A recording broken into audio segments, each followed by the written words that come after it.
নমস্কার বন্ধুরা, আশা করি আপনারা সবাই ভালো আছেন। আমিও এখন ভালো আছি। আমার আগের একটা ভিডিও অনেকদিন আগেই ছাড়া হয়েছিল, যেটা আমি ভেলোর গিয়েছিলাম। আজকে ওই ভিডিওটার ভিত্তি করেই আমি আজকে আর একটা ভিডিও করতে বসেছি। এটা সম্পূর্ণ আমি বসেই আমার ভেলোরের সম্পর্কে যতটা ডিটেলস আমি বলতে পারবো, আমার দ্বারা কোনো মহিলার যদি উপকার হয় সেই উদ্দেশ্যেই আমি এই ভিডিওটা বানাচ্ছি। তো আমি তো ভেলোরে ট্রিটমেন্ট করতে গেছিলাম গাইনিকের ব্যাপারে। তো আমার এখানে যে ডাক্তারবাবুরা, আমি তো ওয়েস্ট বেঙ্গলে থাকি, তো ওয়েস্ট বেঙ্গলে আমার তো সঙ্গে সঙ্গে ভেলোরে ডাক্তার দেখাতে যাওয়া সম্ভব নয়, যে কোনো মানুষেরই সম্ভব নয়। তো সেরকমই লোকাল ডাক্তারকে দেখিয়েছিলাম। তো ওনারা দেখে আমাকে যেটা বলেছিলেন, আমি বেশ অন্ততপক্ষে 1 বছর চিকিৎসার মধ্যেই ছিলাম। তো আমাকে দেখে 1 বছর আগে যেটা বললো যে অপারেশন এখন করতে হবে না, পরে হয়তো অপারেশন করতে পারে। তো আমি চিকিৎসা করছিলাম, ওষুধ যেমন দিচ্ছিলেন ওরকমই খাচ্ছিলাম। তো আমার সেরকম কোনো রকম যে প্রবলেম আমার হচ্ছিল, সেই প্রবলেমের তেমন কোনো সলভ হচ্ছিল না, ইমপ্রুভমেন্ট হচ্ছিল না। তো সেই কারণে আমি আমার হাজবেন্ড বললো যে চলো তাহলে বাইরে গিয়ে দেখিয়ে আসি। তো সেই কারণেই হঠাৎই একদম ডাক্তার বুক করে নেওয়া হলো। আর বুঝতেই পারছেন, প্রতি মাসে যদি কারোর খুব বেশি ব্লিডিং হয়, শরীরের অবস্থা কি হতে পারে। তো আমারও সেরকমই একটা প্রবলেম এসে গেছিল। তো সেই কারণে আমাদের এখানে ডাক্তার তখন আমাকে বলল যে, আমার হাজবেন্ডও গিয়েছিল, ওনাকে বললেন যে না, কিন্তু অপারেশন করতে হবে। তো তাই অপারেশনটা শুনে গাইনিকের ডাক্তারবাবু বললেন অপারেশন করতে হবে। তো সেটা শুনে মনে করুন বাড়ির ফ্যামিলির সবাই একটা ভয় পেয়ে গেল, কারণ অপারেশন ব্যাপারটা সবাইকারের পক্ষেই একটা আমাদের ভয়।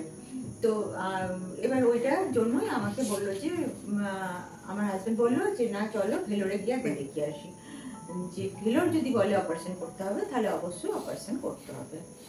তো ওখানে গিয়ে আমাকে যে টেস্টগুলো করবে, ট্রেনের টিকিট আমাদের পাওয়া যায়নি। ট্রেনের টিকিট মানে বুক করা হয়েছিল, ভাবা হয়েছিল ট্রেনে চলে যাওয়া হবে। আর যদি অপারেশন করতে যাই, এখানে ডাক্তারবাবু যেরকম ভাবে বলেছিলেন যে অপারেশন আমাদের করতেই হবে, সেই মনে মনে আমাদের ওই রকম একটা সব ব্যবস্থা নিয়ে যাওয়া হয়েছিল। তো ওখানে গিয়ে যখন বললো যে এরকম ইয়ে করতে হবে না, মানে আমাদের ট্রেনের টিকিটই আমরা বুক করে দিয়েছিলাম, তারপরে ট্রেনের টিকিট পেলাম না। আমরা ওই কিসে বুক করেছিলাম, এখানেও আপনাদের একটা কথা বলে রাখি, মেক মাই ট্রিপে আমরা বুক করেছিলাম। তো ওইটা করে আমরা খুব ভুল করেছিলাম, কারণ লাস্টের দিকে বলছে বোধহয় যে ওটা হবে না। মেক মাই ট্রিপ লাস্টে বলছে যে এটা আমরা টিকিটটা পাচ্ছি না, এরকম ব্যাপার। তো সেই কারণে মনে করুন এবার আমাদের যেতে ডাক্তার বুক করা হয়ে গেছে, কারণ আমরা প্রাইভেটে দেখাবো বলেই ডাক্তার বুক করে গেছিলাম। তো ওটা একটা খুব ভালো সুবিধা যে আমরা অনলাইনে বাড়ি থেকে আপনারা কিন্তু ডাক্তার বুক করে নিতে পারবেন। 4-5 জন ডাক্তারবাবু থাকবেন, তো যার ভাগে যেরকম ডাক্তারবাবু করবেন সেরকম ভাবে বুক করে নিলেন। তো আমরা তারপরে দেখলাম যে না, ডাক্তারবাবু বুক করা হয়ে গেছে। আমরা তখন প্লেনের টিকিট কেটে আমরা 4 জনে রওনা দিয়েছিলাম।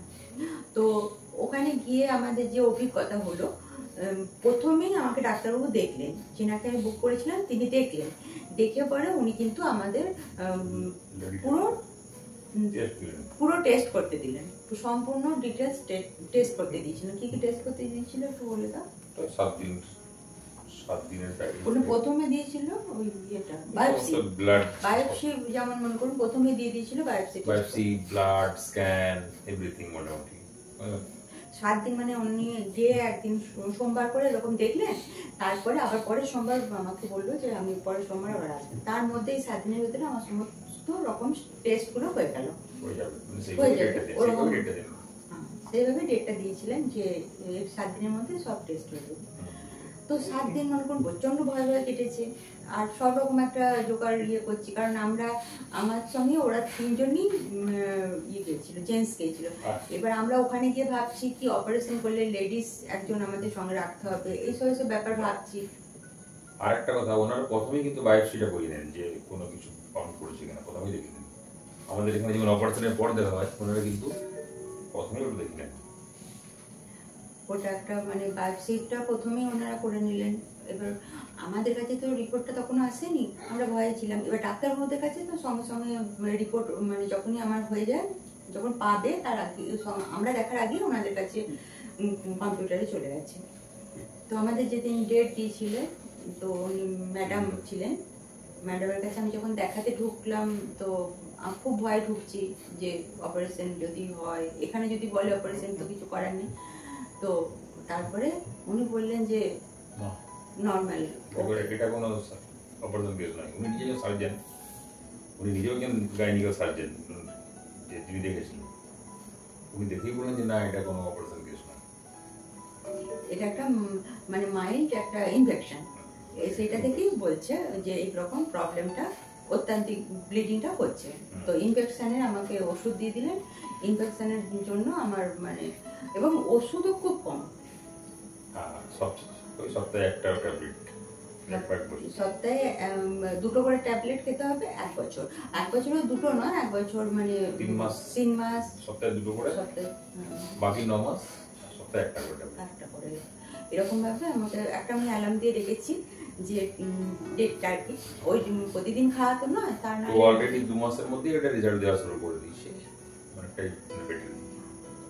আমরা ফেব্রুয়ারি লাস্টে ব্যাক করেছি, অলরেডি 2 মাস হলো, 2 মাসে ওটা রেজাল্ট দেওয়া শুরু করে দিয়েছে। 1 বছর ডাক্তার বারবার বলে দিলেন যে চিন্তা করার কোনো কারণ নেই, আপনার এটা অপারেশন কেস নয়, ওষুধের দ্বারাই আপনার ঠিক হয়ে যাবে, আর 1 বছর পর আপনি একবার চেক আপ করে নেবেন। এরকম করেই আমাকে খুব মনের জোর দিয়েছে। একটা পেশেন্টের কাছে ডাক্তারবাবুর মনের জোর পাওয়াটা হচ্ছে একটা সবচেয়ে বড় ব্যাপার। মানে ভয় ধরিয়ে দিলে তো আরও বেশি এখান থেকে আমি খুব ভয় পেয়েছিলাম। তো ওখানে গিয়ে আমরা খুবই ভালো রেজাল্ট পেয়েছি। তাই যে কোনো মানুষের পক্ষে যতটা সম্ভব ভেলোরকে ট্রিটমেন্ট করানোটা ভালো আমার মনে হয়। মানে মানুষ তো এত অসুস্থ হয়ে পড়ছে, আর নিজেদের জায়গার প্রতি বিশ্বাস হারিয়ে ফেলছে, এটা খুবই কষ্টের। কারণ সামনে যদি আমাদের ভেলোরের মতন ওখানে কি যেমন চিকিৎসা ব্যবস্থা দেখলাম, আমাদের সামনাসামনি যদি এরকম থাকতো আমাদের খুব ভালো হতো, কিন্তু দুঃখের বিষয় সেটা নেই। সেটা হলে অনেকটা রাস্তা যেতে হলো, সেটা চেন্নাই থেকে আবার কারে করে 135 কিলোমিটার জার্নি করতে হলো, খুব বিশাল। আর তখন আমার শরীর খুব খারাপ ছিল, তখন ওই শরীর খারাপ নিয়ে এতটা দূর জার্নি করা খুব চাপের হয়েছে। তো যদি এখানে ওরকম চিকিৎসা ব্যবস্থা থাকতো তাহলে আমাদের খুবই ভালো হতো, আমাদের মতন সাধারণ মানুষও। তো সেই জন্যই কি নেই তো কিছু করার নেই, মানুষ তো মনে করুন অপারেশন করার আগে 2বার ভাবা দরকার, কারণ সেটা একটা শরীরের বডি পার্টস। জানি একটা বয়সে বাচ্চা নেওয়ার আর কোনো ইয়ে থাকে না, আমাদের বাচ্চাটা বড় হয়ে গেছে, কিন্তু তবুও বডি পার্টসকে যদি আমরা মানে আমার দরকার নেই, তবুও যদি ওটা বাদ দিয়ে দেওয়া হয় তাহলে নিশ্চয়ই আমার মনে হয় শরীরের অন্য অঙ্গ প্রত্যঙ্গের উপর চাপ পড়বে। তো সেই ভেবেই আমার হাজব্যান্ড বারবার ইয়ে করছে যে না, এটাকে তোমাকে আরো একটু ভালো ডাক্তারের কাছে যাওয়া হোক। তারা যদি বলে যে হ্যাঁ অপারেশন করতে হবে, তাহলে তখন তো করতেই হবে। তো সেই সিদ্ধান্তটি আমাদের যাওয়া। তো আমরা ভালো ফল পেয়েছি বলেই আপনাদেরকেও এটা বলছি যে ভালো এরকমভাবে আপনারাও করবেন। আর আমাদের পরের আগের ভিডিওটাতে দেখে নেবেন যে কি হচ্ছে, মানে আমরা কিভাবে গেছি, কিভাবে কি বুক করেছি, সবকিছু আগের ভিডিওটা দিয়ে যাচ্ছি। তো সবাই ভালো থাকবেন, সুস্থ থাকবেন। ভিডিওটা অনেক বড় করে ফেললাম, তো অনেকদিন পর করলাম, তো আমি ভিডিওটা এখানেই শেষ করছি। নমস্কার।